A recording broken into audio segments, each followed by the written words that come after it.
and I'm sure you've asked all your questions before the break. So we will hand it over.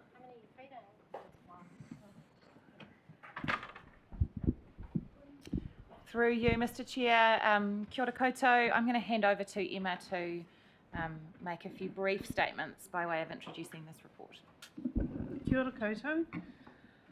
So Zeal has a 9-year contract with Council. The last year starts in July next year. We're currently in year 8 and this report talks to year 6 and 7. The reason we're doing year 6 and 7 is while Zeal provided a report, we were not able to come to Council for a variety of reasons for year 6. So hence why this report is covering 2 years rather than just year 7. Overall, the evaluation for both year 6 and 7 shows Zeal activities provide a wide range of good youth development outcome across a wide range of indicators. That's it.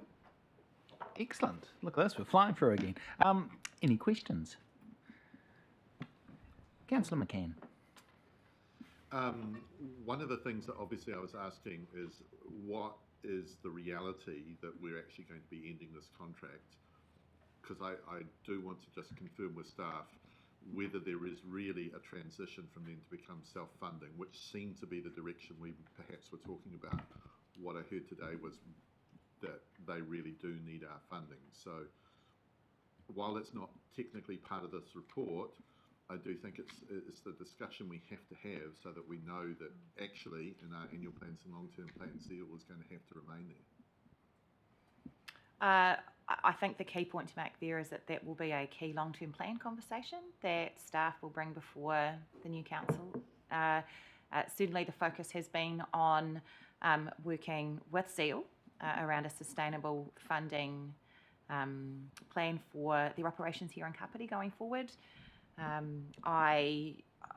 a staff level, I don't believe that we have a fixed view currently on what degree of ongoing support it may be appropriate for the council to provide. That is something that we would work through, but I would acknowledge obviously that our youth development activities are a core part of our broader activities within our community development space, and I expect they will continue to be something that we recommend some priority is given to.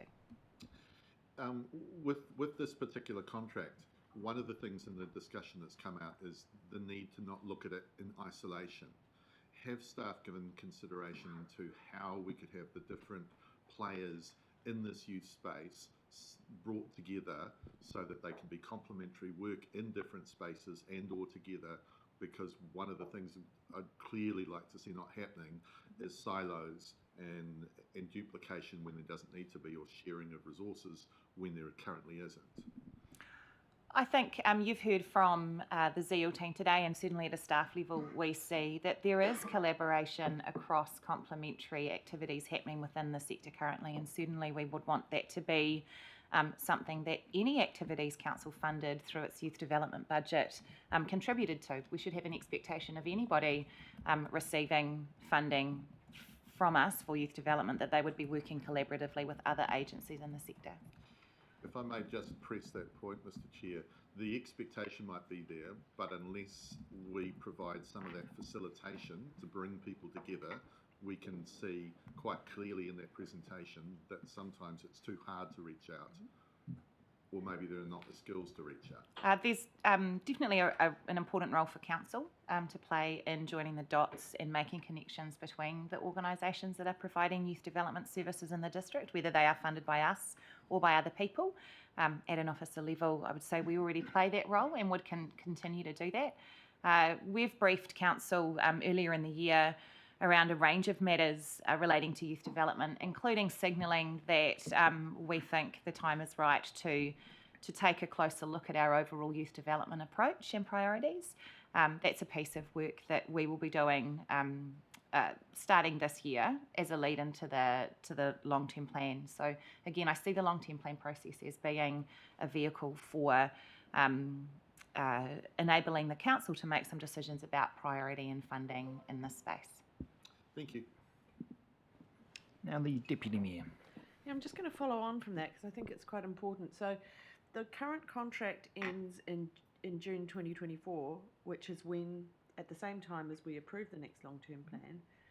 So will Zeal be in a position whereby they don't know whether they've got funding until this fund ends? So there's no kind of crossover period. Do you think that is an acceptable level of uncertainty for them in terms of their operations? I don't believe that's an acceptable level of uncertainty, and certainly we would look to bring through the upcoming annual plan process any adjustments that we needed to make sure that really important youth development services can continue in the district. One of the things that I've sought some advice on following your conversation on the previous update is what provision if any, is made within our budgets outside of the contract period. So I can't actually answer right now whether or not there is that issue, but I can give you my assurance that we would bring that to council as part of the annual plan process if there was a problem that needed fixing. Thank you. So just one more question, if I may, Mr. Chair. So the contract ends, but do we still have a budget line for youth development in the long-term plan after 2024? Can you remind me? We continue to have a budget for a range of youth development activities. The piece that I can't tell you at the moment is whether or not there is budget for the services that Zeal is currently provisioned within the budget. And when I have that information, I can let you know. That's brilliant. Thank you. Thank you. Now we have His Worship the Mayor. Just going back to Councillor McCann's question, am I correct in recalling that some years back we did a massive review exercise of all the funded organizations, and part of that we funded the people to rationalize services that were being provided to prevent duplication and our aggregation of services? I recall that. Is that the social investment program work? Yes, and that focus on ensuring that the council funding that we have available is delivering the social outcomes that reflect the priorities that are set around this table as part of the long-term plan would continue to be a focus in this youth development space. And this following on and it forced the different service providers to actually talk to each other about rationalizing, coming together. Yes, and in reference to the social investment program specifically, there is a dedicated section of the fund that is focused on improving the collaboration and connectedness of the social and community sector in Kapiti. Thank you. Now we have Kim. Kia ora. Just in terms of, given the acknowledgement that there's been barriers to providing services in Otaki, and this contract's been running for since 2015, so that's a long time to still be finding your feet in a small community, in my opinion. I love the work that they do, but that is a very long time. So is there a way within the contract that we can ensure that Otaki is a focus for the next 2 years, given the last 7 years they maybe haven't been? If I could just make a general comment there first, and that is that there are two areas that staff have been particularly focused on in recent years in terms of their ongoing work with Zeal around enhancing and further developing Zeal services. One was in relation to Otaki, the other was in relation to provision of services for Māori and relationships with iwi. So that's just a piece of context that has been a particular focus. And certainly my observation, having sat through the presentation that you received today, is that I heard and saw more about Otaki in this presentation than I had in previous presentations. It was obvious to me that although there is still work to do in terms of making the right relationships and getting a clear sense from Otaki about what its expectations are, I saw the evidence of progress today, which was really encouraging for me, and that has been reflected back to me by the staff that have been working with Zeal as well. But yes, you are right, it's a very important space. Those are important relationships to ensure are in place and strong, and I want to acknowledge the commitment that you've made today to help connect Zeal with others that they need to connect with within Ngā Hapu, and certainly we will look to continue to support that at a staff level and to ensure that there is good alignment between the work that Zeal is doing in Otaki and the other conversations that are happening around services and programs and facilities for rangatahi in Otaki that Emma is quite actively involved in. Kia ora.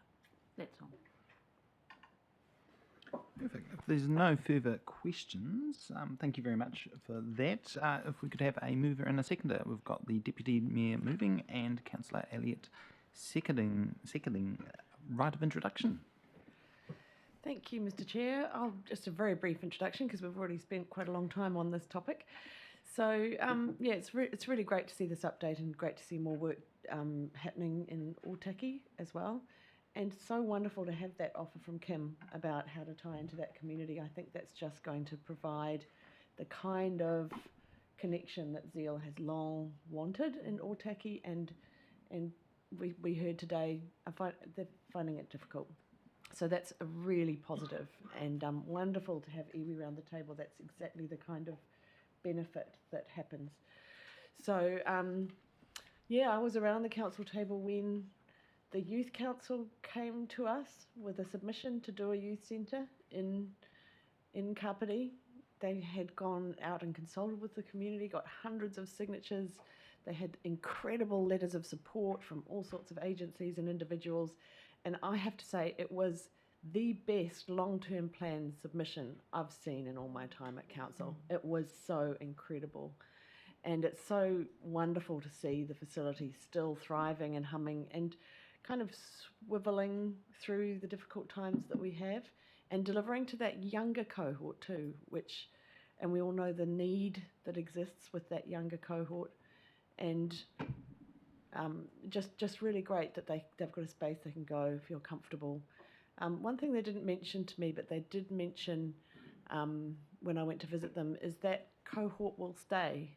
So the average age as they come through, you know, it shifts. It kind of comes in waves. So you get this big group of year 7, 8s and they keep coming, you know, and then they start to feed back into the facility, as they said. So, yeah, really wonderful. And thanks to the staff for the report and the support that you give to this organisation and others in our community.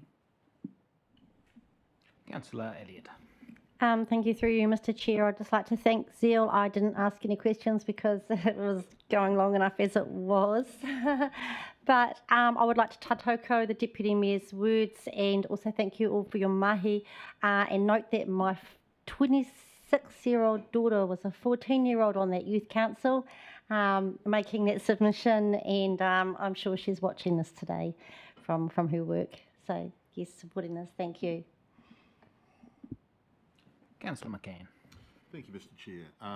Look, I just want to agree with what my colleagues have said. However, I also just want to make sure that we do have on the record that councillors have been asking questions about the connection in Otaki for 2 years. So it is something we've been very concerned about and have been raising during these reports and when we've had these reports back.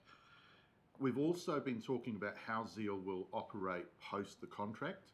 And I feel like there have been some mixed messages, and it's certainly from what I'm hearing today that there is a real need for this to be continuing indefinitely.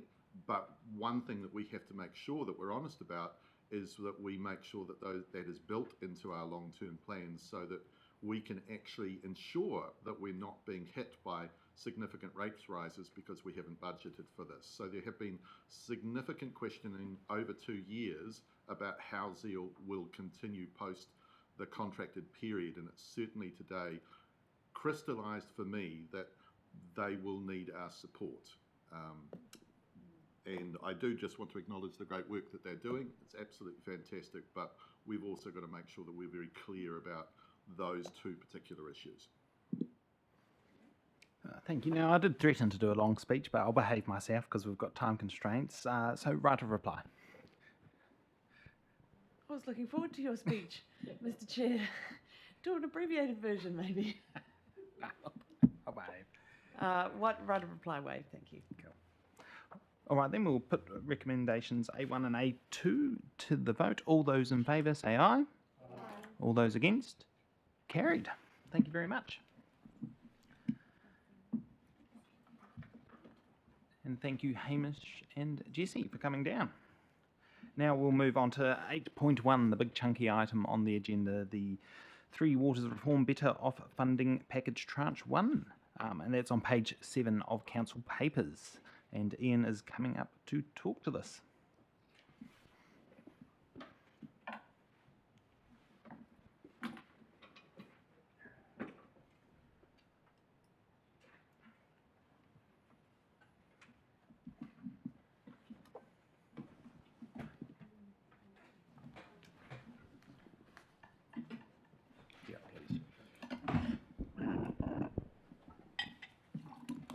Thank you, Mr. Chair, and kia ora koutou.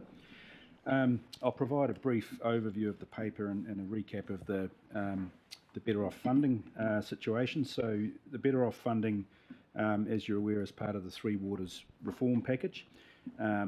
Central government applied a formula to determine the allocations across all councils. For Kapiti, that's 21.05 million, which is available over 2 tranches. The first 25% of that, 5.26 million, is the first tranche and the subject of this paper.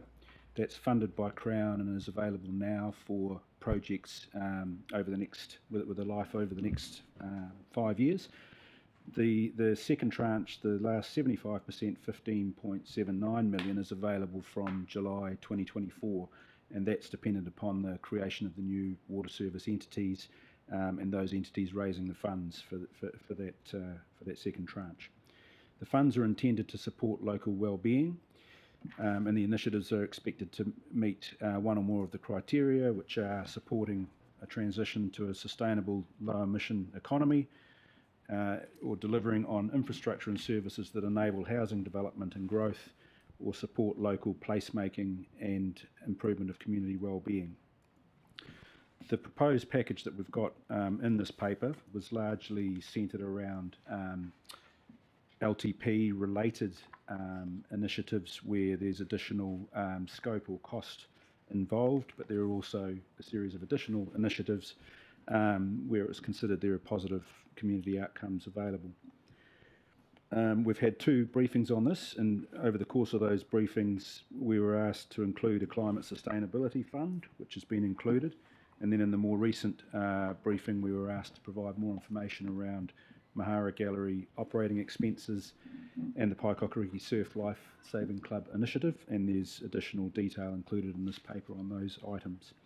We were also asked to consider further options around Te Urahi, and so you'll see in this paper there is now included within the Tranche 1 proposed items 150,000 for design and installation of storytelling assets, and then secondly there's $1 million allowed as a substitution placeholder, which is outside of the proposed package but available should the Paikoc Surf Life Saving proposal not proceed. And the reason for that is that in our initial discussions with DIA, very high level discussions a month or so back, they just noted that the preference is that initiatives going up as part of this package are fully funded, and the Paikoc Surf Life Saving Club is a contribution towards a greater project. So they signalled that there'd be further discussions warranted around that item.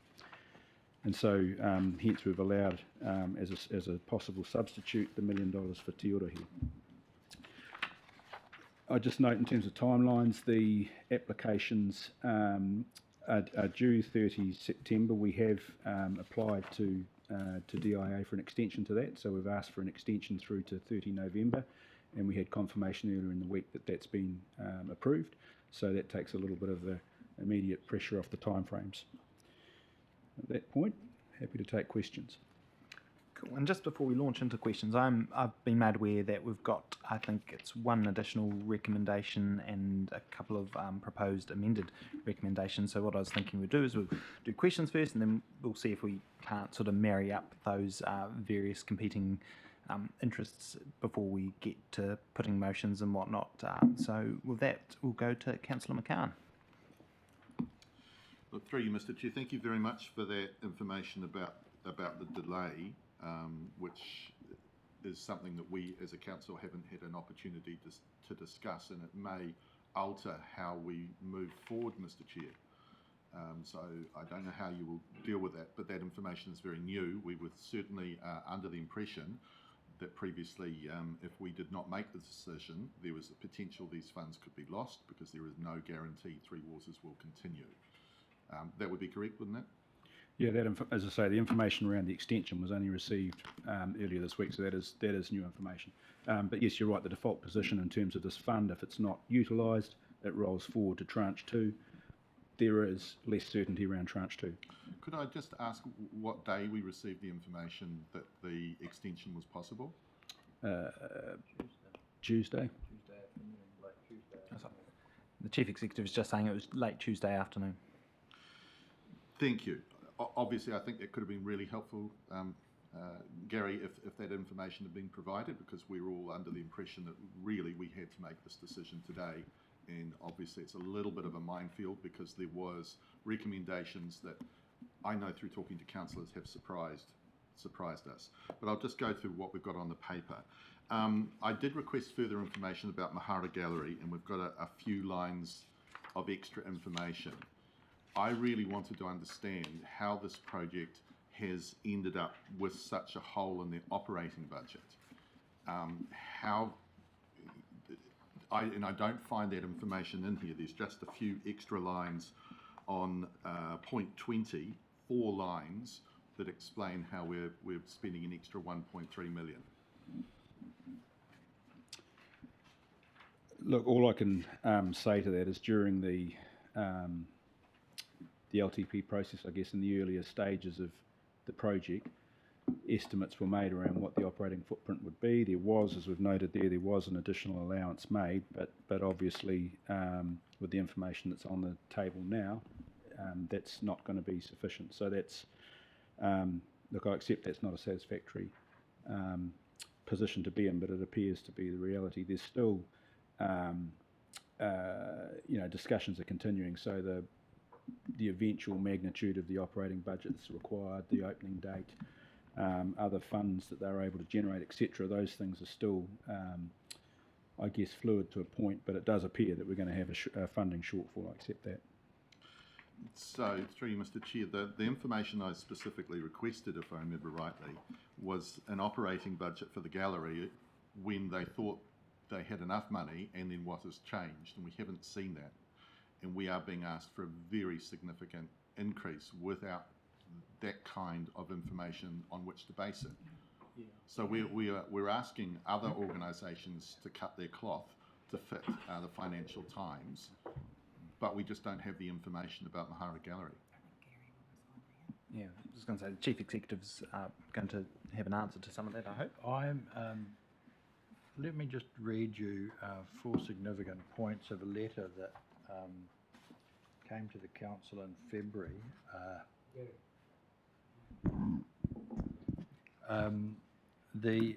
This is a letter from the chairman of the gallery board. The letter was originally critical of the council increasing its grant by $100,000, which was without the input of the board and I'm quoting, without, to their knowledge, a rigorous analysis of the additional costs the gallery will incur. The costs that the gallery have identified is, I'll read this so you get their words, not mine. The new gallery will not only house and care for the field collection in the iwi tonga, it will offer visitors double the number of exhibition galleries and almost triple the exhibition space. To do justice to this greater capacity and to meet the public expectation, the gallery will require more and a greater range of curatorial roles and administrative support services. The old gallery was only open 5 days a week, Tuesday to Saturday. In its new form, it will need to open at least 6 days a week, including Sundays, to meet expectations from Kapiti residents and visitors to the coast. In the new gallery, a 2-floor physical layout along with enhanced security requirements to adequately protect a permanent collection valued in excess of $2 million will require paid rostered staff to handle admission and retail roles rather than the piecemeal ad hoc use of volunteers in the old Mahara. That's essentially it. They were looking in an earlier breakdown of costs were mainly staffing and going from 2 FTE equivalents to 6, and that was in a report dated from 2010 that proposed a total staffing level with salaries of 350,000. And I guess if you project that forward with inflation, that 350,000 would more than have doubled. Just 6 staff would absorb the $400,000 that we're talking about here, excluding the energy costs and all of the other administration costs that the gallery will incur. So those are really the broad quantum of costs that we've been supplied. So my question through you, Mr. Chair, and I don't know whether it's to Gary or not, is given the council had that information, we've been in long-term plan processes, annual plan processes, how did that information not see the light of day? We have had, I assume, a representative on their board. How come this information has come to light in the last month during this process when there is a possibility of filling their gap in their budget? I can't answer that, but if you note the timing of it, you'd adopted the LTP by then. You were in an annual plan year, but why it wasn't brought forward in February, I don't know. I can't answer that. So can I ask you this? Is it acceptable that that information wasn't brought forward to councillors? No, it's not. But I'd make the point, and I've made it to the Mayor and the Deputy Mayor, every time you significantly upgrade an asset, it's a matter of reality that you upgrade its operating costs. And probably the best example here at the moment is the Kapiti Aquatic Centre does not run at the same cost as the Raumati Pool did. The Waikanae Library, when it's rebuilt, will not run at the same cost as the Waikanae Library does now. As standards improve, operating costs improve with it. Your role as councillors is to expect to be provided that information when you're making the decisions. And in this case, you weren't. In all of those matters that you talked about are operational, and we have to say that that information, if it's not being provided to us, is not acceptable. We've got a position here where it feels like we're being forced to make a decision to support the Mahara Gallery without adequate information and understanding whether they're actually fitting Mahara Gallery to a budget that works, or whether they have found a way in which, I just don't understand how we can make this decision with the little information that we have. It feels to me that we need a presentation from the Mahara Gallery board to understand what their operating model is going to be, so that there aren't further requests for additional money, or whether they need to adjust the operating model. I was going to say, was there a question in that? Yes, there was. Please find it. I don't understand how we can make this decision without the proper information, which I don't think we have in front of us. Could I suggest to you that while that current situation is unsatisfactory to you, if you turn it around, accepting that Mahara Gallery is the district's gallery, the council owns the building, if the Gallery Trust Board wasn't running it and the council wished to have a gallery of that standard and ran it in-house, it's inconceivable that it would do it cheaper. So I think it's sort of important that you bear in mind, if you want that standard of facility, these costs are not out of the ballpark. I'll finish with one final question to you, Gary. If that is so obvious to you, why is it still a surprise around the table now?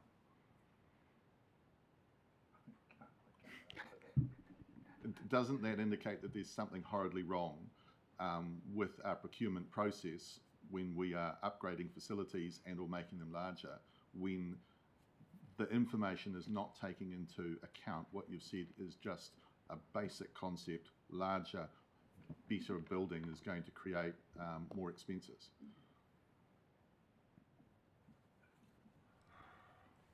Possibly. Some of the early information that I've seen on Mahara around costs is very old. You know, the documents that I read from quoted a report from 2010, another one from 2013. It's very old, and I don't know. I don't know the background to it, but I assume that the focus has gone on to the construction of the building, and the operating costs have been somewhat taken over by that focus on the building. Ideally, you would align the two. Thank you very much. And Mr. Chair, I just want to again note that I have some alternative recommendations because I'm not convinced that we have enough information to be able to move forward funding Mahara Gallery in this way. Thank you, and so noted. We'll go to Councillor Coots, who is on Zoom. Thank you, Mr. Chair. Look, I'm absolutely surprised to hear that there was advice that the deadline has been or can be extended. Why was that information not provided to Council at the earliest? Was that not deemed relevant for Council? Well, it was provided on Tuesday afternoon. It was so close to the meeting, it wasn't seen as a critical for the order of the meeting, really. And who was made aware of that information within the elected members? Was that simply staff, or was some elected members aware of that information, or none? As far as I'm concerned, as far as I'm aware, no elected members were made aware of it since we received it on Tuesday. Thank you, Gary. Just want to come to the questions around the Mahara Gallery. And if I could be very clear, I'm an absolute supporter of the gallery, the proposed exhibitions and so forth that they'll be putting on. For me, this is simply a question around good governance and obviously the allocation of ratepayer money. And not acknowledge the responses that you've already provided as well, but I've got a few additional questions. In the report on number 19, it refers to the LTP operating costs of $223,000 in 22-23, then increasing to $339,590 23 to 24, and then now increasing to $710,000. And in my calculations, that's an increase of 52% in 22-23, 109% on top of that in the 23-24, and a whopping 318% increase from the first amount to the last amount in their OPEX. If any other organisation like Zeal or even the new library that's established decided to extend their openings or put on more events without consulting with or working through that with the council, would that be acceptable? And that then it just expect us to fund the difference?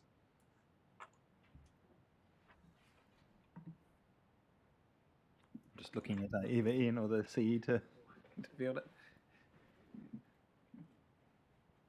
I'm not sure that that's a question for me to answer, really. Would it be acceptable? It's more of a question for your colleagues.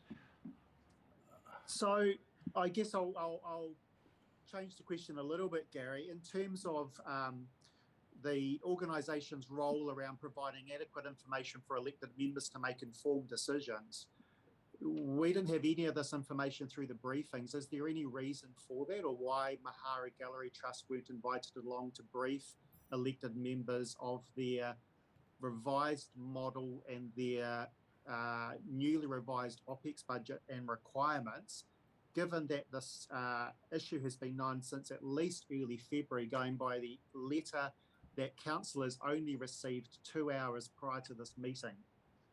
from the Gallery Trust that was sent to the Chief Executive in February 2022?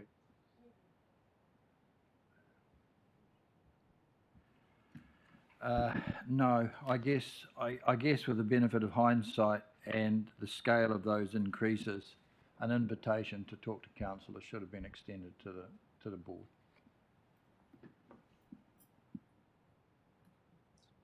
And so I'm just having a look at the letter that was sent through, and again, just acknowledging the fact we'd only received it 2 hours before this morning's meeting. Some councillors might not have even read it. It is very clear in the letter, and I'm reading from page 2, it says, we hope to have this work completed in early February 2022, at which point we would like to be able to discuss it with the council, I'm assuming that's the governance body, and reach agreement between the trust and the council on what the gallery is to deliver in terms of the annual plan program. Why was that not progressed? Why has that just been raised with us today? It's gone to Dink. Sorry, there's just been a bit of discussion about the letter. So it was sent to the councillors list, so it should be sitting in your emails. I'll go make some copies. And there we go. We're going to get some copies of it going. Thank you, Mr. Chair. I have seen that all councillors have received it. I guess I'm raising question around the timing of the receiving of the letter, given the decision we're making today, and the fact that the letter was sent back in February, and even in the letter there was a request from the trust to reach an agreement with the council in terms of its delivery of its annual plan of its annual program.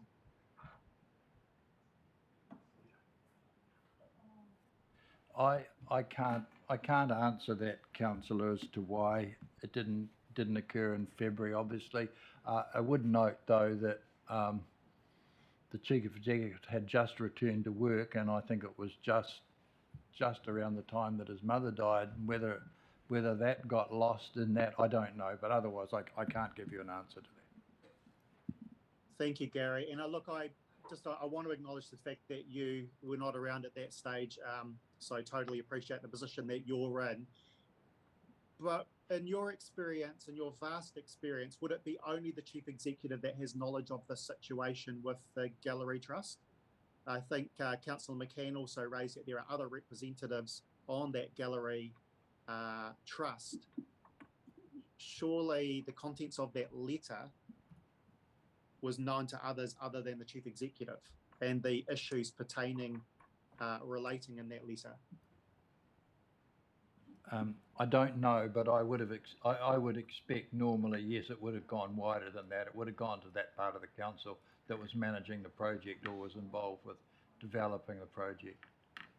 But I don't, in this case, I don't know. I wasn't here and I'm not aware of the background. All right, look, I have so many other questions that I could ask on that particular one, but I think I'm just going to leave those there in terms of the gallery, unless the conversation continues on. The second topic or question that I had was around the slide that we were shown on the last briefing around the Better Off funding, specifically around iwi consultation. And there was a slide there with the recommended process from, I believe, the Department of Internal Affairs. And I'd like to know why that process that was advised by the DAA for iwi was not followed.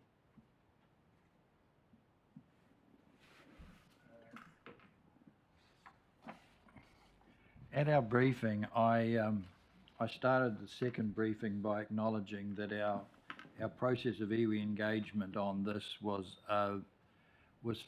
far below what we would have expected, and I guess it was only when we saw that slide. I'm looking at it now, but I don't suppose anyone else has access to it.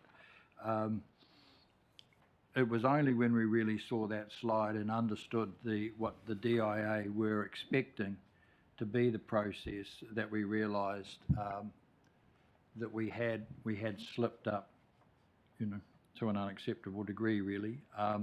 But a big part of that slide is a continuum of working with iwi. They're using this as an example, but it's clearly a continuum of going from a position of advising to a position of consultation to a position of joint decision making. So I can't really do any more than acknowledge that we should have done better there, and that our model going forward will be to do better. Thanks, Gary. At this stage, I don't have any further questions. Perfect. Thank you, James. Now, Councillor Elliott. Thank you. I just had a query, and I think James has referred to this earlier, but I did an Official Information Act request when we were having our briefing on this a few weeks ago, and I've got the result back, which is the OPEX contributions to OPEX through councils, LTP, from 2009 through till now, and interestingly now at 2018 K per annum, but then I've got the 3 LTP ones in the LTP going forward as well, so it's already up to 339,000 per annum, which is actually a hell of a lot closer to the 400,000 proposed than I had expected. But my OAA didn't include any CapEx contributions made over the last 8 years to Mahara. And I was wondering if staff could remember any right now, because I'm fairly sure some went through the council agendas and council meetings, whether or not it was in public excluded, I don't know, over the last 8 years. So I kind of feel like the OAA response was a wee bit incomplete at this point.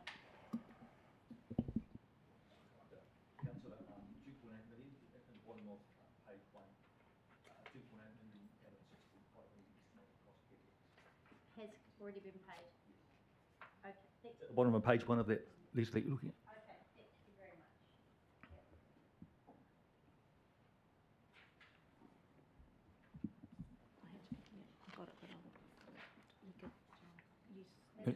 That was perfect. We have Councillor Pravanov next. Through you, Mr. Chair, and there will be a question at the end of this. So as the Waikanae Ward Councillor and previous chair of the Community Board, I have quite a good oversight of what has occurred with the funding side of things for the Mahara Gallery. And I suppose to start off with, many years ago, the Waikanae Community Board put $250,000 aside to put towards the gallery when all the funds had been raised. It turned out late last year that money was drawn on without the knowledge of the Community Board and drawn down before the funds were all raised. So really, the gallery has now had to raise an extra $250,000. The other part of this is that when the gallery closed, no money had been set aside to have a alternative site to run the gallery. And so now, and I know the Community Board has asked a lot of questions around the extra costs that are being mooted to run this gallery, which of course is a district-wide gallery. And yet again, all these financial decisions don't seem to have been taken into account. So my question is,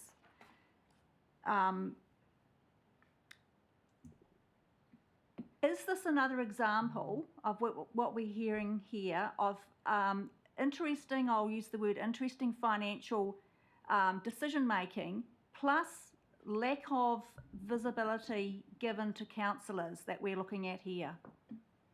That's my question.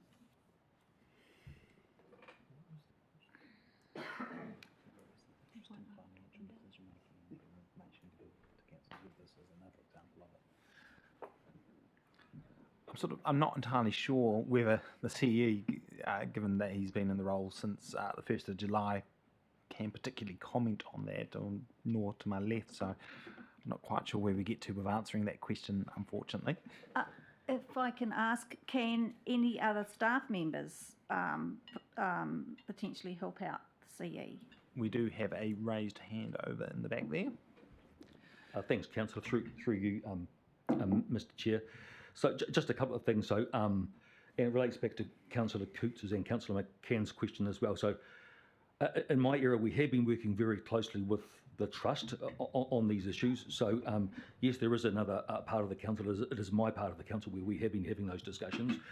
We had deferred raising this with you until we got to this point because we knew the better off funding was coming. Now, in hindsight, it appears that may not have been a good call on my part, but that's why we're having this discussion now, because we had actually funneled it into this area.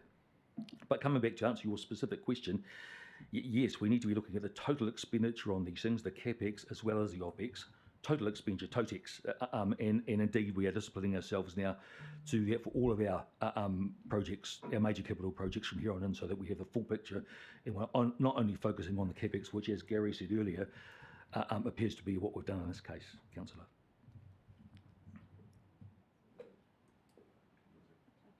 Thank you for that question?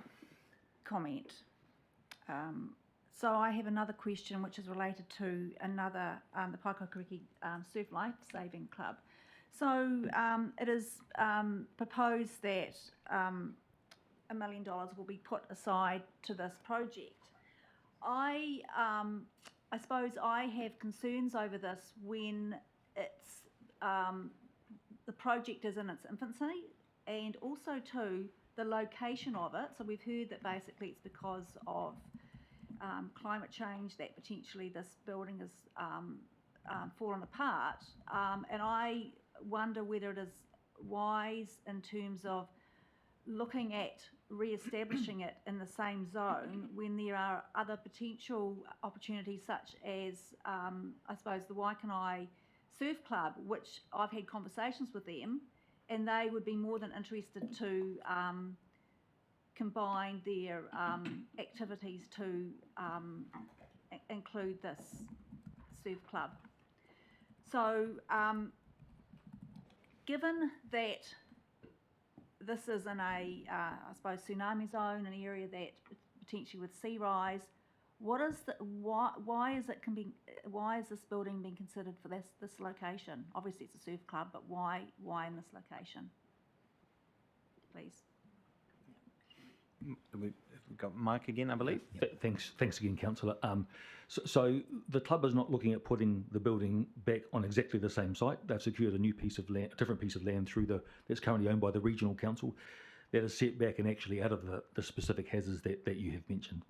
With respect to working smarter with Waikanai, that is not something we have explored, and obviously if we're going to do that, we would want to do that with the blessing of both clubs. I don't know if they've actually explored that among themselves at this point.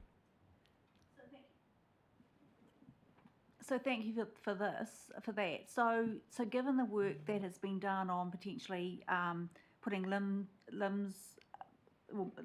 hazard lines on limb reports, it's my understanding that this is actually still within that zone. So it may be set back further, but it's still within that area.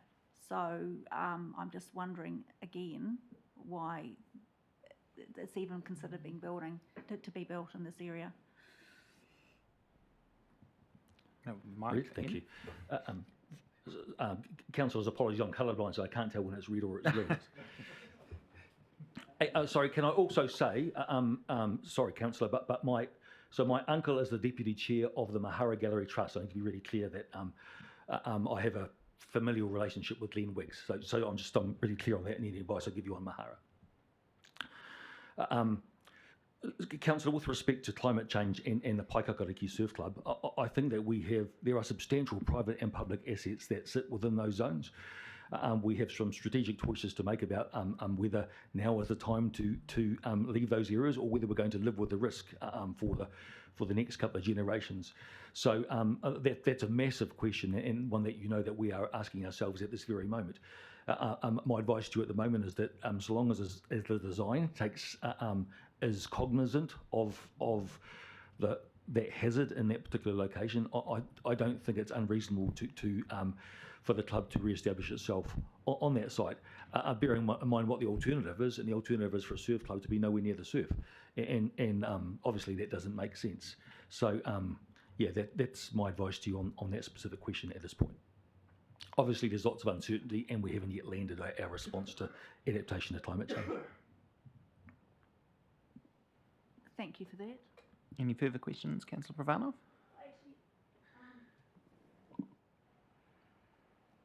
Yes, I will, thank you. So given, I suppose, the very limited information we have about this project, if if a person went to a bank to ask for $1 million, do you think they would get $1 million from the bank given the information that we know about this project? Not quite sure. Mike can answer on behalf of New Zealand financial institutions, unfortunately. The Deputy Mayor. Kia ora, an interesting kōrero so far. My question is, do you think we have more information on the Meanwhile Spaces Te Newhanga Community Centre or the Food and Beverage Projects or the Education Hub Strategic Partners? Do we have more information on those than we have on the Mahara Gallery?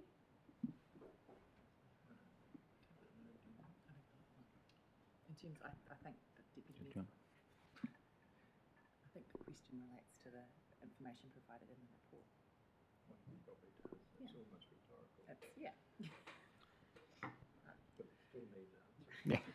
Do we have Sorry, more they're information? Do we have, it's a yes or no question, pretty much. Do we have more information on the, I'll just pick one, on the Meanwhile Spaces Te Newhanga Community Centre than we have on the Mahara Gallery?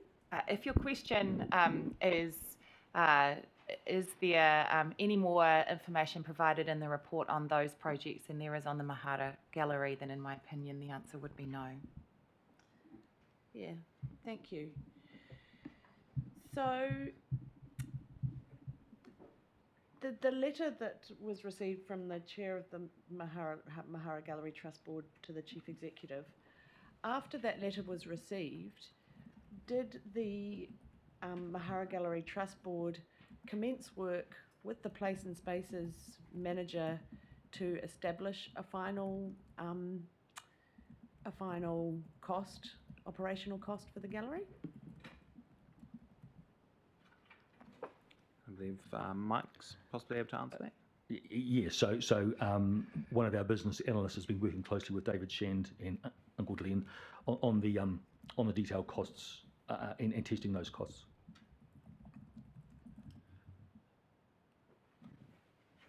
Deputy Mayor. And do you think there was certainty at the time of the last long-term plan that this project would be completed on time and on budget and require that operational cost? Mike, you've gone green. Gone red. Of course, there was a degree of uncertainty at time, and the further back in time we go, the more there is uncertainty. There remains some uncertainty, but by the way, we're not exactly sure when the gallery is going to open, and we'll have to watch them very closely going forward in order to mitigate that uncertainty. And is it normal to allocate operating costs for a building which doesn't exist yet?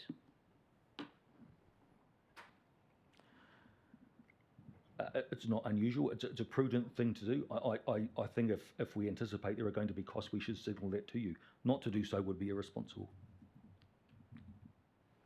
Yeah, so potentially this should have gone through the last long-term plan process as an additional operating cost.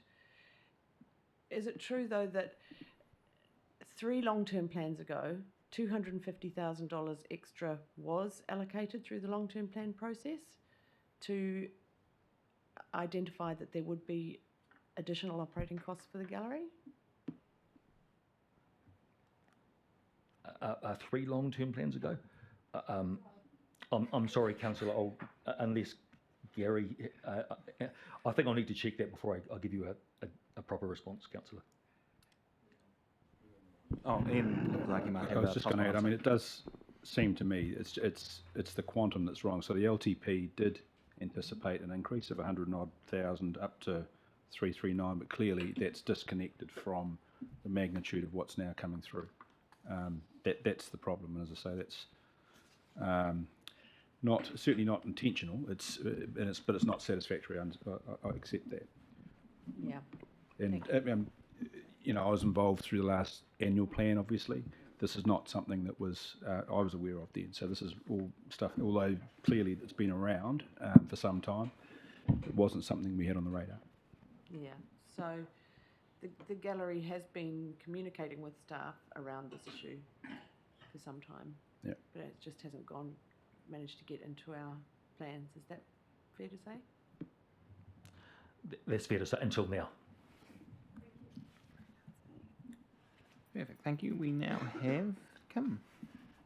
Kia ora, just a couple of questions, probably similar to what Councillor Pravanov was asking, in terms of page 14.23, and where the building's going to be built. What measures are in place to ensure coastal erosion is not going to undermine any new buildings erected, given it's still going to be on the beach? To sink $1 million into it. I suspect that's another one for Mike. And actually it's a question that I would need to ask the club to answer, but the club has given us assurances that they've considered that with their detailed engineering, but I'd have to go back and get detailed advice before I give you a decent answer on that, Kim. That for me is the risk of giving $1 million to a building that could potentially have the same effect. And point 24, it talks about a time period for which, it doesn't talk about a time period. Is there a time period by which the additional funds must be raised? Because it talks about the $1 million being refundable. That'll be Mike again, I think. So we have to spend this money has to have been spent by 2027. So it's some years out yet, Kim. Yeah, so is that because it talks about contribution of $1 million is proposed, refundable if the club is unable to raise remaining funds to complete the project. So is there a time frame on them raising the remaining funds, or is that just 2027? We're not at that level of detail with the club yet, Kim, but once we do get into negotiations around this, I anticipate that will be one of the things that we'll need to put into any contractual agreement that we have with the club. And just another one around Te Urahi, page 14.28. I acknowledge that there has been a cost increase to the project, and that staff are reviewing that currently to see how they can, for want of a better word, work out how to go forward with that. And it says that the government is still committed to contributing $2.23 million. I also acknowledge that in the list there is a substitution, but purely as an afterthought, in my opinion, that if the surf club does not go through, that $1 million will go to Te Urahi. So yeah, the way in which that came about is not acceptable, but it is what it is. So should, worst case scenario, if the project does not go ahead in a timely manner, what impact does that have on the government's commitment to contribute the $2.23 million?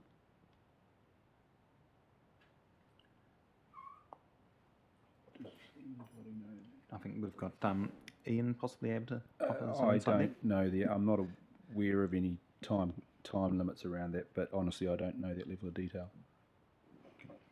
So I suppose what I'm trying to glean is what is the commitment to ensure Te Urahi goes ahead, and how do we do that successfully by bringing the community along with us and basically just ensuring that it is a go. And I understand that the staff are working on that, so that's great, and I look forward to seeing the outcome of that. I also had an aside question, and as I looked through the information on the additional costs, it talked about extending the car park, and which obviously increased the cost. So I just wondered, does that actually sit in the Te Urahi project, or does it sit better in a McLean Park project, whereas it's not an increase to Te Urahi? That's my question. I think the Chief Executive.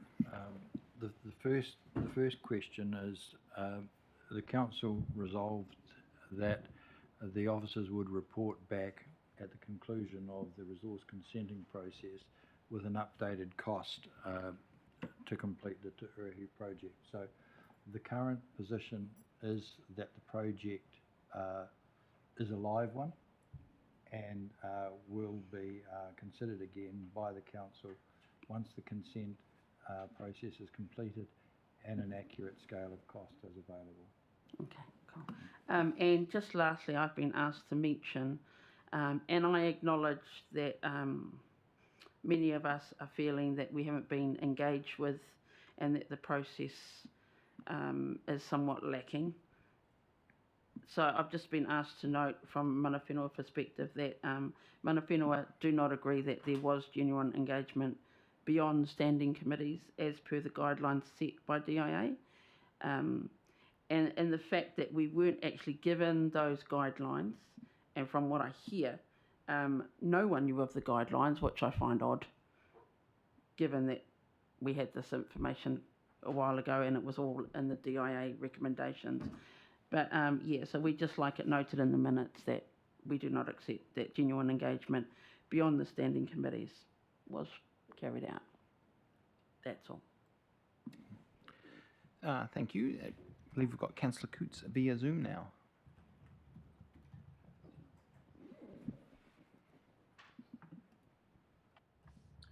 I just want to follow up on a couple of questions that the Deputy Mayor Holborough had put to clarify, and it was around the other projects that were listed in the table within the report, assuming that or acknowledging that that table may change.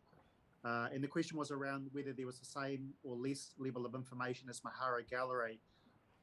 Can I just clarify, is that suggesting that there could be similar OPEX increases for those projects as well, given the level of information provided?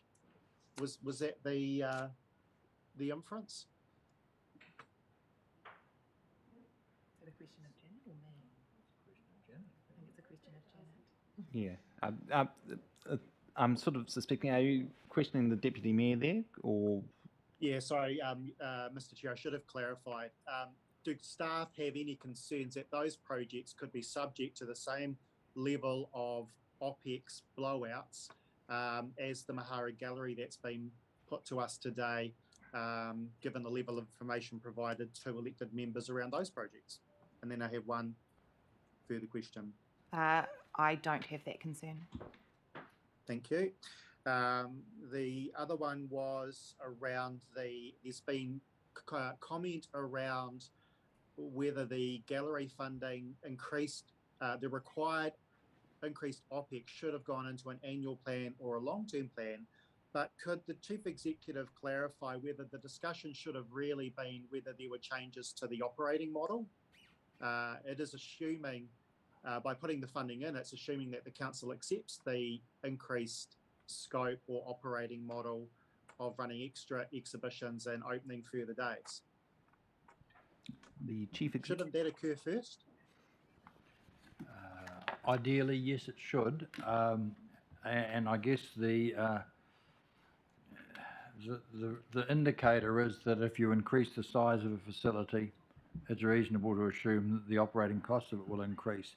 But I think what the gallery is proposing now, I guess a starting point for that would have been, was that acceptable to the council? And I'm not sure that you got the chance. There was simply an assumption that a new building would offer an improved level of service, which would probably include an extended operating hours.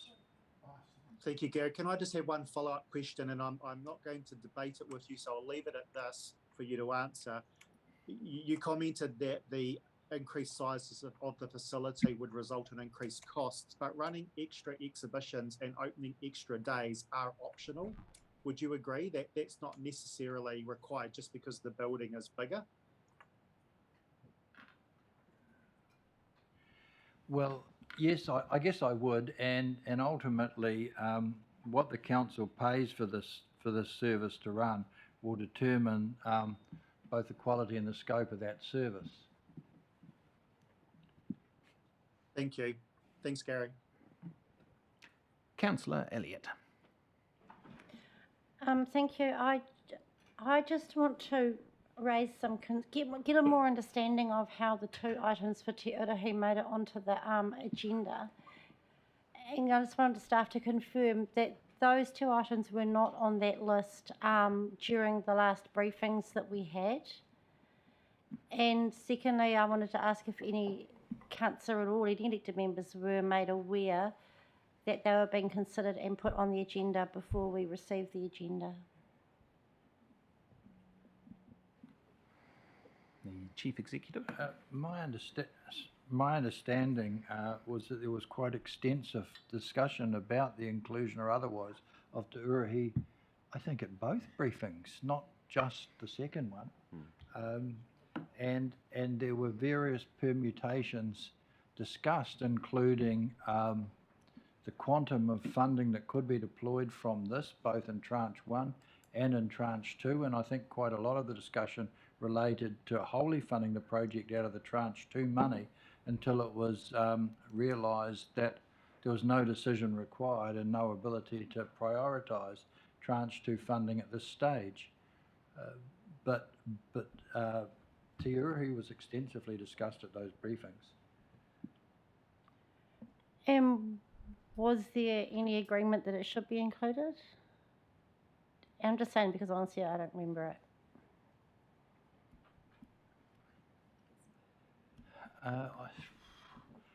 Possibly not, but in the hui that was subsequently held from the first briefing and in the feedback that we received from Mana Whenua, there was a very strong indication that Te Urahi was a priority subject for inclusion in this tranche. Thank you for confirming that. It was clear as part of that session that staff would have further conversations with Iwi about it too. First briefing. No, the second briefing, wasn't it? Can't it? I guess I'm checking my recollection before I say it. I think I would just make one further point that my recollection is that I think at the second briefing it was clear within the discussion at that briefing that staff would have further conversation with our iwi partners between that briefing and bringing this paper back, which did occur. Cool. Sorry, with His Worship the Mayor. Just wait till you go red, please. It was very clear, as I chaired the meeting, I made a clear direction to staff to consult with EV, and this was supported by Councillor Coots. Thank you. Now we have Councillor Halliday. Through you, Mr. Chair. Look, first, two things I want to address, but the first one, number 9 on page 8, refers to access the funding, the council will need to sign up to the Three Waters Reform Better Off package. I just want to clarify that doesn't obligate us to move as such with regards to our position or the submissions we've put in with regards to Three Waters about obviously not supporting it in its current form as such. There's no hooks here. No, there's reference to that. I'm pretty sure there's not, but I just want no, there's not. I think that. we included. Yeah. Clause 40 Yeah. deals with that. So no, we can still express our opinions. I think where the issue would be if we started to sort of directly criticise or criticise the reputation, if you like, of DIA, etc. But we're certainly entitled to hold our views and continue to express those. Hang on.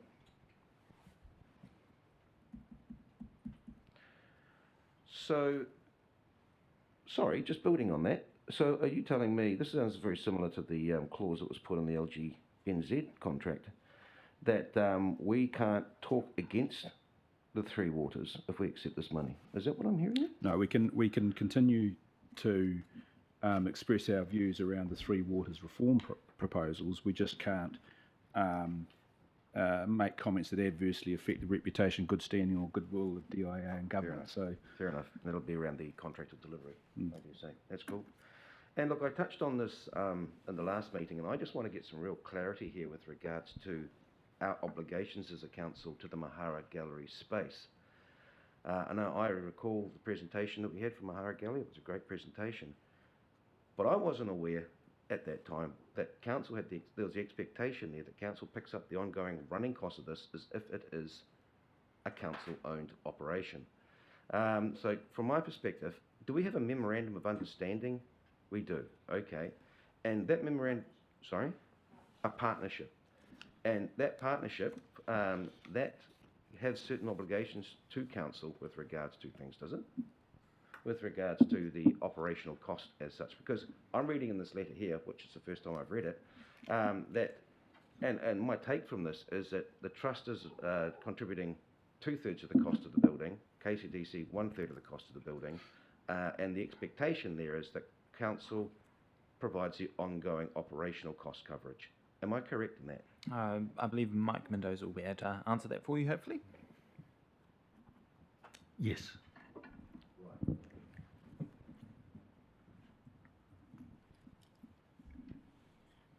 And unfortunately, we don't have any sort of drilled down details here. But the money that we're talking about at the moment seems to be a wage blowout. Well, not so, I should rephrase that. It seems to be a reassessment of wages in relation to what's being proposed. Do we know whether that covers other operational costs as well, or will that potentially be additional to this? Are we talking that the funding here is just operational costs with regard to staff wages, because there's all the other operational costs involved in running this space as well? Is that picked up in this cost? I believe Mike will have an answer for you there as well. So the trust is laying out all of the costs, not just the personnel costs, councillor. I should say that this is what this actually is an increase in level of service discussion that ideally we would have had at the last LTP.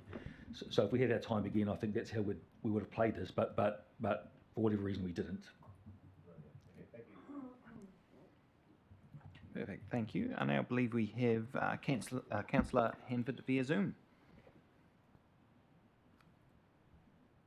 Yeah, kia ora, just a couple of quick questions from me. The first one, kind of following on from a comment that Kim made around mana whenua engagement and partnership in the process of, you know, what's on the table being on the table and whether that did or didn't occur and how people feel about that. I'm wondering kind of for the next stage of even this proposal, our proposal for tranche 1, but also tranche 2, some practical ways that will change, just so we can be assured that that will happen better next time. And thanks for owning up to the fact that it could have been done better. So just keen on a bit more clarity around that. First question. I've got another one after that, but it's on a different line. So. Sorry, can I just clarify who the question's really being put towards? Sorry, yeah, we'll go with Gary if that's okay. Thank you. Yes, the process we've identified needs to improve. You had a presentation from Te Atiawa last week that sought some involvement, sought a better partnership model with the operations side of the council. The arrangements of that have started, and I would expect that as those arrangements crystallise and come forward in the future, that this sort of bump won't happen. Awesome. No, that was just about exactly what I'd hoping you would say, so thanks for that.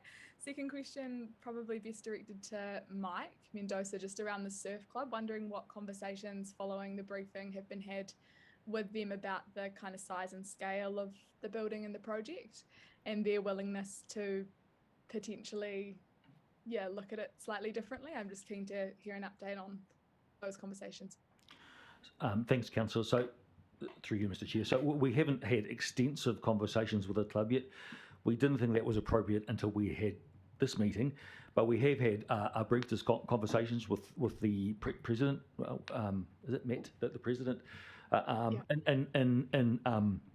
In principle about where we're headed, highly qualified discussions, and it's fair to say that I think the club is keen to proceed on the basis that we've suggested to achieve the cornerstone investor it needs to attract other investors. Okay, cool. Thank you. No, that helps. And one other quick question. So great that we've got the climate and sustainability fund in there for the 2 years, $100,000 in both the first and the second.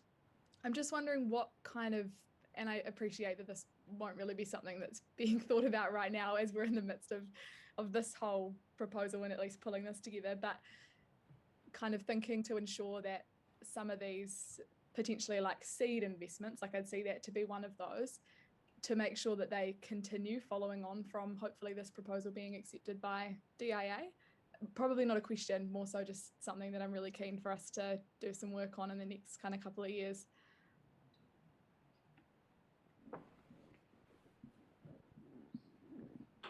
That would be a long-term plan conversation.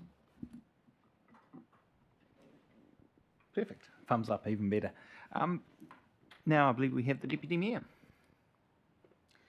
Yeah, I'm just wondering, it's 10 to 1. We have another meeting starting at 1:30. I'm hoping we're not going to finish this meeting and then start the other one, because we've got quite a big agenda on the other one. I'm wondering, and with some of the uncertainty around some of these line items and some extra information being wanted from some of our elected members, and I believe that there are some amendments that are being proposed which are direct negatives, which is going to cause a problem. I'm wondering if we should either adjourn this meeting to a future date. We have a council meeting that we probably don't require in early October. Yeah, when was the extension till? I missed the date.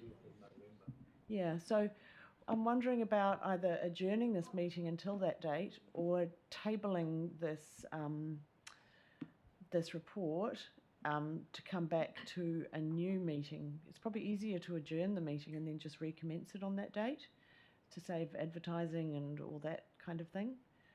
So I'm just wondering from the Chief Executive, would that be viable and would that be acceptable? And from the Chair, how would you respond if we suggested that? I just think, you know, give us some breathing space, some time to sort it out. See if we can have a look at the information that Mike's been discussing with the Gallery Trust Board, and just, you know, Taiho, have a wee look, make sure that we're making the right decision around this, because it's an opportunity that we don't want to mess up. So get the Chief Executive's views first. Well, the 6th of October is in the diary as a council meeting. If you wanted to adjourn the Strategy and Operations Committee meeting to that day, you could, and you would need to confirm that was the council's position by having a council meeting straight afterwards, because you haven't, as I understand, you haven't given yourselves delegated authority for this to be the final decision. Or have you? Hold on. So it's a question of whether, that's 2 days before the election, whether or not you want to be meeting then, if you don't need to. The other option is that we're reasonably sure, as far as we can be, that the Audit and Risk Committee meeting wouldn't take longer than an hour. You could simply adjourn this meeting and continue it at the conclusion of the Audit and Risk. You can't really adjourn the Audit and Risk because we will struggle to get the Audit Director back. He must leave by 2:30, and he's not available again until next week. So It still doesn't address the problem of people wanting more information before making a decision. That's true. Yeah. I guess from the Chair's point of view, if it was to, I mean, adjourning is one option, which is relatively easy for us to do and then reschedule. I guess if we were to table it, we'd need to get to the point where we were in debate, and then someone would need to do the procedural motion to table it and would have to do the vote on that. So, which sort of gets us to the point, even when it's tabled, we sort of, I think my understanding is we'd pick it back up from, no, we'd pick it up as essentially a new report at the, when we sort of, if this committee reconvened On the 6th. if it did. I mean, it's effectively the same net result, isn't it? Yes, I mean, the significance of the 6th is that you can deal with it completely within this triennium and this council. The position, I guess from our point of view, the worst position would be the committee process is dealt with in this council, and the council process is dealt with in another triennium. You would be better off to do the whole thing in one triennium or the other. You have got time, but you're going to be very busy post-election with induction, and you're probably not going to have your first round of committee meetings of the new council into November, and you're going to run into some real timelines there if you push it out that far. So we've just had some advice here that in terms of the delegation, we're fine. In terms of strategy, yeah, strategy and ops is able to handle it from that perspective. So yeah, I guess my perspective here is we should sort of plough on for the next 10, 15 minutes and see if we can get to the end of questions anyway, and then we can sort of cross that bridge with debate. And if we're looking like we're getting too close to 1:30 without giving people a decent break before audit and risk commences, then we'll look to adjourn to at least 2:30, because given that we lose the auditors then, I imagine we can adjourn audit and risk if we haven't got through the big, because we've got to sign off the annual report and that, don't we? So that's a critical thing we have to get out of the way in audit and risk. So we'd look to adjourn and recommence this at 2:30 and plough on from there, hopefully, if that sounds good with people. I'm seeing some haunted faces at the table. Cool. So any more questions from the Deputy Mayor? No. Councillor Randall via Zoom. Good afternoon. Yeah, thank you, Mr. Chair. A bit disappointed, and you couldn't recognise me. I know I'm a bit vertically challenged, but I've had my hand raised for some time. I'd just like to say that I agree completely with Councillor Elliott, what she said. I went back and checked the PowerPoint slides at our presentation on these matters, and it's quite clear that the gateway was going to be discussed in tranche 2. Is there going to be a question in this, Councillor Randall? Is there going to be a question in this? Well, do you agree with what I just said, Mr. Chair? It's not up to me whether I agree or not. Did you have any further questions, Councillor Randall? No, I mean, I just wanted to endorse what Councillor Elliott said some time ago. Thank you very much. We now have Councillor McCann. Thank you, through you, Mr. Chair. One of the debates is about whether we had the information or knew about it. So we have a portfolio here, which is the cultural portfolio, including the arts, with the Deputy Mayor sitting on that. Was this letter discussed at the Mahara Gallery letter to Wayne Maxwell? Has that been discussed prior to now? This issue, because the issue is about the service levels increasing and therefore extra funding was required. So has this issue been discussed prior?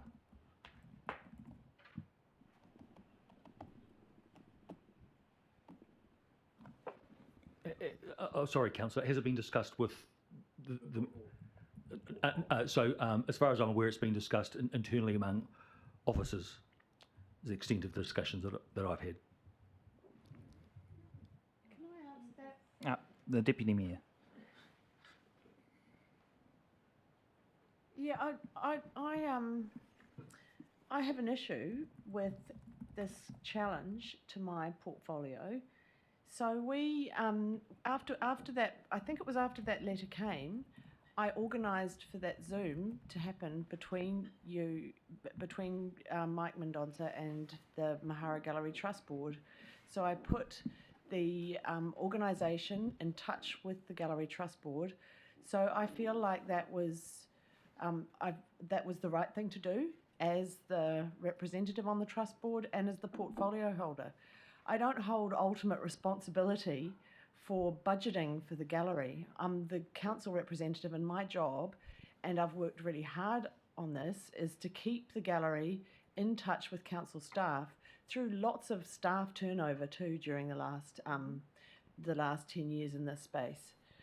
So I think the Gallery Trust Board have had 8 different principal points of contact in council, and I've ensured that all of those are kept up to date and that they happen. So I feel like covered my bases there in terms of actions to take after that, after this issue was raised earlier this year.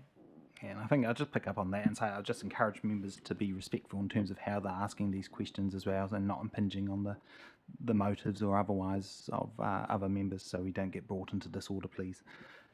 Any further questions from Councillor McCann? No, thank you. We've got Councillor Coots on Zoom again. Thank you, Mr. Chair. Appreciate we're running out of time. There was a question around whether this is left to lay on the table and therefore it is pushed to, I think it's 2 days out from elections. We've already heard around the process or lack of with iwi.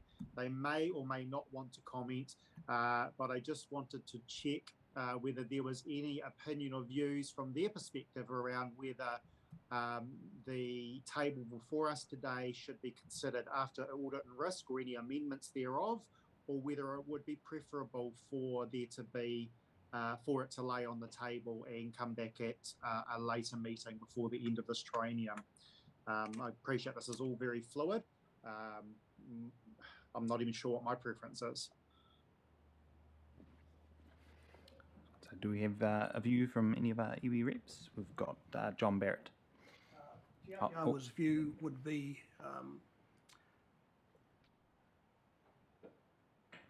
to provide more space to consider the relatively new pieces of information that have come onto the table, acknowledging the issues that may create by deferring.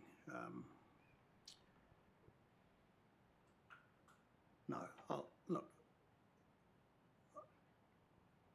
I think we should press on today.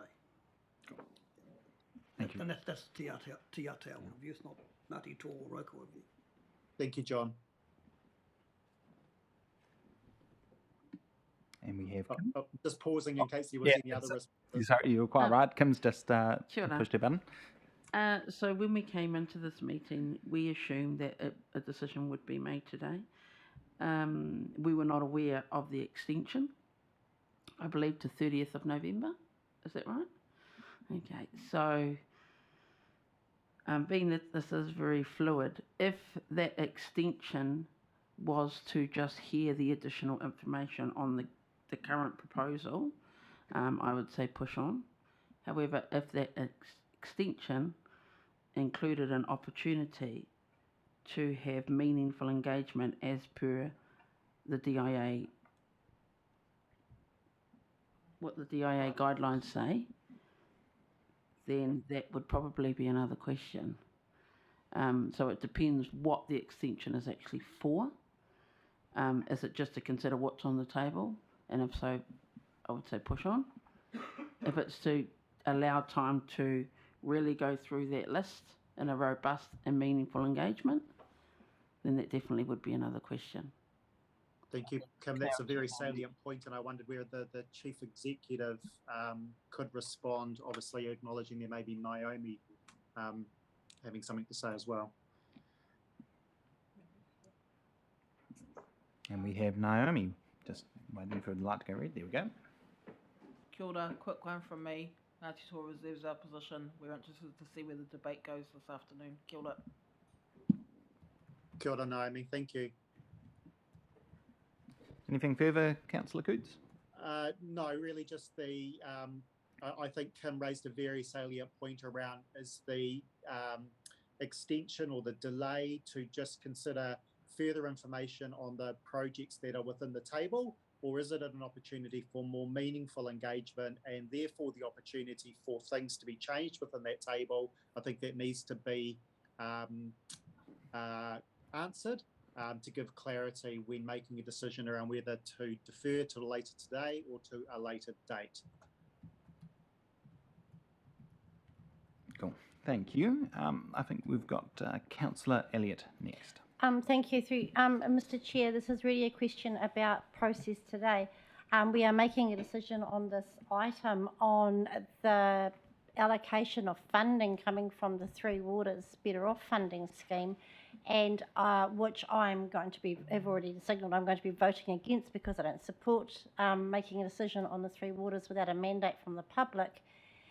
Hence my amendment, which isn't pertaining directly to the existing, my additional recommendation. It doesn't pertain directly to the recommendations on the table, but it is extra to it. Will that amendment be able to be heard today, or would that be tabled also? Really good question, because I think that there is political advantage on any holding off of a decision by this table on having a public referendum on Three Waters, compared to if it happens today or if it happens 2 weeks or 2 days before the election.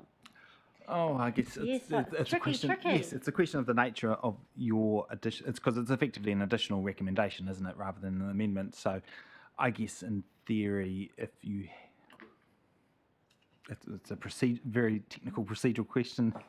I'm looking at the CE to think about how we handle it, because we would need to move and second the primary motion first, I believe, and then we could potentially do an additional one. There's gossip, there's discussions going on about how we might handle that. Yeah, that's a yeah. I was thinking we would go into an adjournment till 2:30 and then we can't, because that way those who aren't on the documents can discuss it. Yeah. Just there's obviously a bit of discussion over there in terms of standing orders, but I think what our thinking will be is that we might adjourn shortly until 2:30, so we can get through order and risk, and then we'll come back and see if we can't find a way through this, and they'll give us an opportunity to sort of figure out how we handle, given that there's one additional recommendation and 2 amendments to the recommendations, just so we can try and clarify where we might progress there, because otherwise it is going to be very messy to handle those all, I'm thinking. We've got Councillor Elliott, I think, still has another question. That's all right. No, just wanted to say thank you, Mr. Chair. You're certainly in the hot seat today. Thank you. Go out with a bang, as they say. Councillor McCann. Through you, Mr. Chair, just noting that there was a question put to the CE about whether extending the deadline and using that extension would create more new information as per Kim's request. So could we have an answer to that question from Councillor Coots? Chief Executive. Let me recap what I think the question was. Is the meeting today to decide on this list, or is it to offer the opportunity to have further discussion about this list and anything else that may be of concern to Ngā Hapu relating to this funding? That's the question? Kim? The question is, are we saying we'll lay this on the table for a later date, and we focus just on the additional information that has been asked for, or are we going right back and saying the engagement wasn't good, we're going to re-engage all of again, and potentially that list disappears and another one takes its place? Is that what we're saying? Chief Executive. Well, I wasn't aware that that's what we were saying, but I think I need to reiterate that at the original meeting in July, the first briefing, it was made clear that this was an unacceptable process, and Kirsten Hapeta from Ngā Hapu undertook to circulate the list to the other iwi and arrange a hui, which occurred later, and that was to bring information from that hui back to the meeting, and the second briefing was held off the feedback received from that. So there has, albeit that the process wasn't ideal, there was a process in place that we could pick up the initial shortcomings. So what I think is being proposed now as an alternative, that we essentially go back to the start and start again. You can't, I don't think you can do that and make a decision within the life of this triennium. You would be essentially deferring that to a new council who would have to make that decision in, bear in mind the council doesn't get sworn in till the 27th of October, so it doesn't start functioning as a council till after that.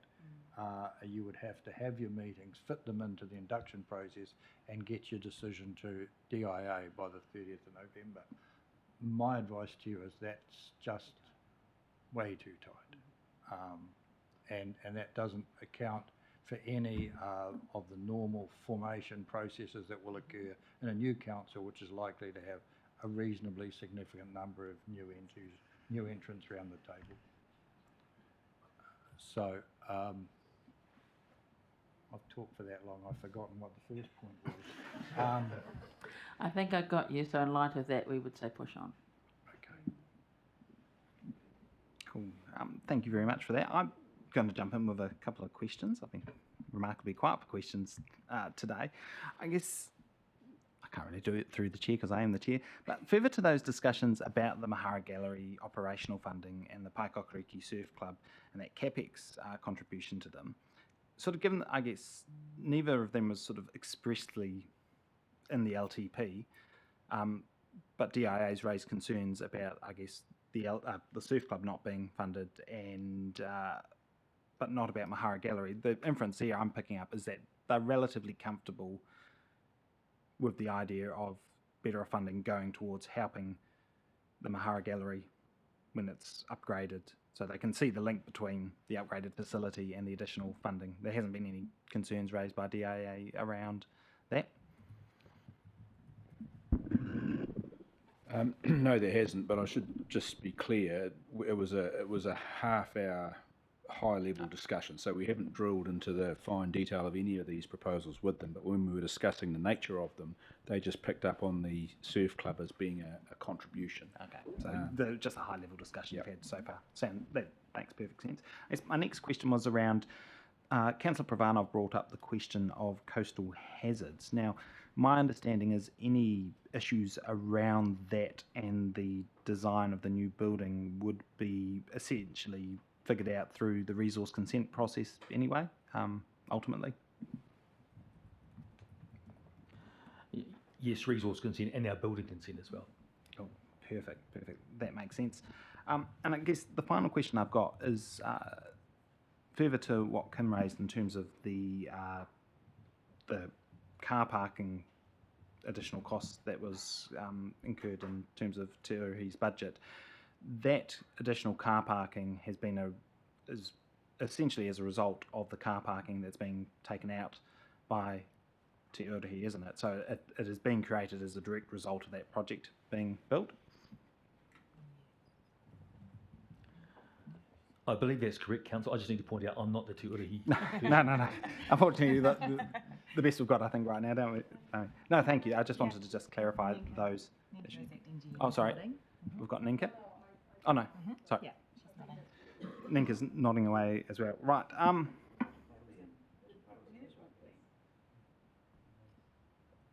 was actually in the McLean Park management plan to increase that car park anyway, whether Te Urihi was there or not. Okay, sorry. Can you pop on your microphone, because this is I think useful answer.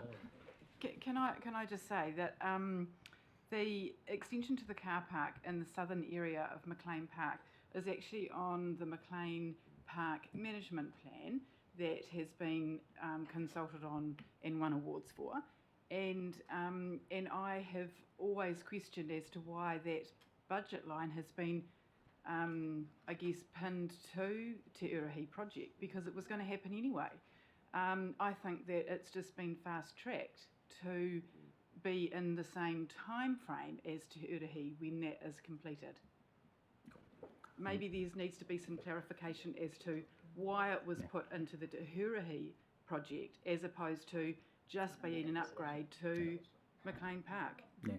So the chief executive was just saying that ultimately that sort of discussion's not a matter for today, but I think that was useful clarification. Yeah. So that's useful clarification. So given we are fast approaching 1:15, I think we are going to adjourn this before we get to moving and seconding anything, and then we'll obviously have audit of risk at 1:30, and we're going to aim for 2:30 to reconvene and see if we can't plough on with this today at all.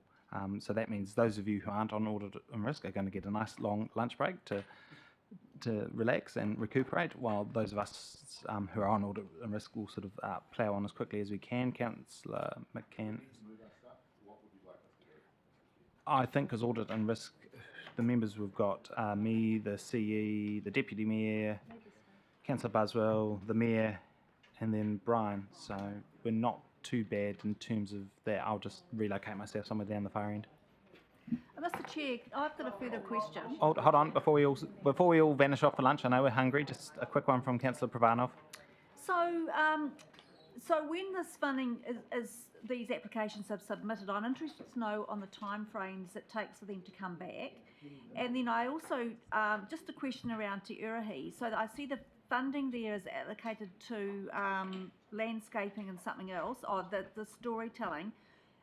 Whether or not that funding would actually be not, if it was approved, would not be spent until a decision had been made by councillors after the resource consent decision had been made, and further, I suppose, funding updates were provided. Well, I can quickly answer your first question, saying that on page 8.8 it says that DAA will they will notify us of the outcome within 6 weeks of the receipt of the draft submission. So that's that one. But then the Chief Executive might be able to answer the second part. The second part relates to the significance of the site in relation to Kapiti Island and its interaction with iwi. So that stands relevant irrespective of whether the Te Urahi building gets built. That history of that site and its connections exists. This is a way of enhancing and sharing those stories. So then, sorry, a few of the questions, then why is it actually tagged as a Te Urahi project? I may get corrected here, but I think the issues of Te Urahi seem to, in mind now, relate to a new building. But that site was a site of some significance called Te Urahi, and I think we swap between the significance of the site and a building project yet to be done, and that's why it is correctly labelled as Te Urahi in its historical context rather than a proposed building on this line item. Okay, thank you for that clarification. Cool. So in order for us to adjourn and reconvene at 2:30, we do need a mover and a seconder for that. So I'm happy to move for us to adjourn and reconvene at 2:30. Do I have a seconder? Councillor McCann. Any debate? No? Wonderful. All those in favour say aye. All those against? And that is carried. We'll see you at 2:30. Thank you, sorry, I didn't realise.